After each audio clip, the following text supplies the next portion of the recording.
Over the past 25 years, boxing has never been better. I get it's hard to overlook the era of Roy Jones Jr., Floyd Mayweather, Manny Pacquiao, and others, but the facts are the best are fighting the best right now. From 2000 to 2020, it's been very hard to get the best to fight the best.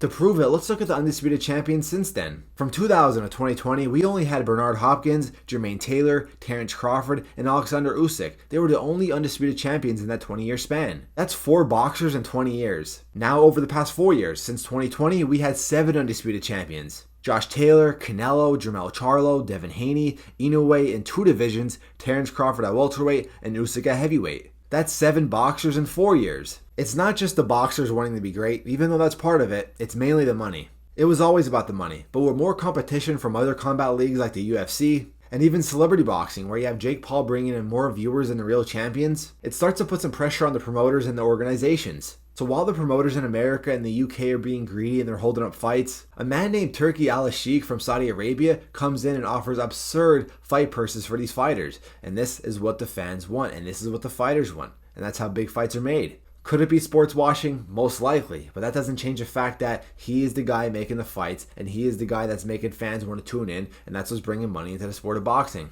He made the Ruiz versus Joshua rematch, he made the Joshua versus Usyk rematch, Fury versus Ngannou, Ngannou versus Joshua, and now Fury versus Usyk for the undisputed heavyweight titles. Now we have some fights coming to America, thankfully though, because the crowd in America and the UK are much better than the crowd in Saudi Arabia. I do think his sense of boxing is pretty bad though. He wants to have Gervonta Davis versus Naoya Inoue, 2 different weight divisions.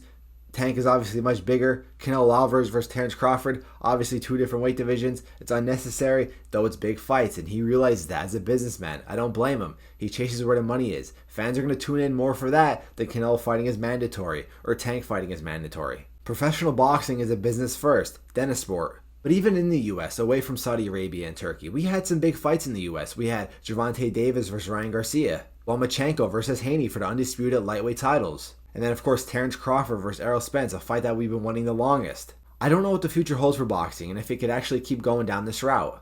With illegal streaming being so popular nowadays, I'm really curious how they're going to tackle that because, these promotional companies and these people, these fighters, they're missing out on a lot of money. Celebrity boxing really was at its peak from 2020 to 2022, but now it's really starting to narrow down. Jake Paul's starting to take a bit serious. He's fighting Mike Tyson in Dallas. I mean, that's a huge fight, believe it or not. I mean, it's a stupid fight, but it's a huge fight in Dallas Stadium, in the Cowboy Stadium, on Netflix, a whole new broadcasting company. Amazon Prime is a whole new broadcasting company after Showtime Boxing shut down, which I think is tragic, but it is what it is. Amazon Prime doing what they could.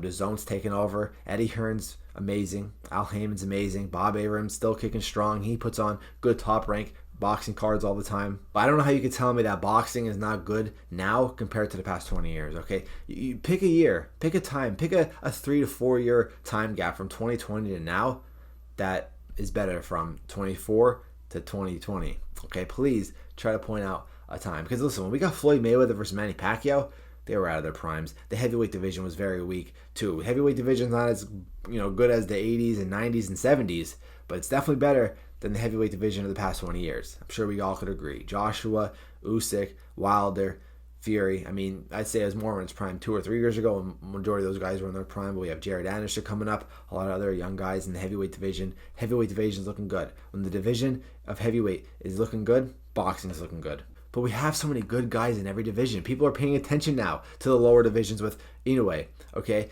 People are paying attention now to the cruiserweight division. There's a lot of boxing. Every weekend I feel like we have just a good card. So I'm very happy as a boxing fan. All boxing fans should be happy, but we gotta still make big fights. We still have more fights to make, but boxing definitely has made a comeback. Hopefully you guys enjoyed. I'm out. Peace.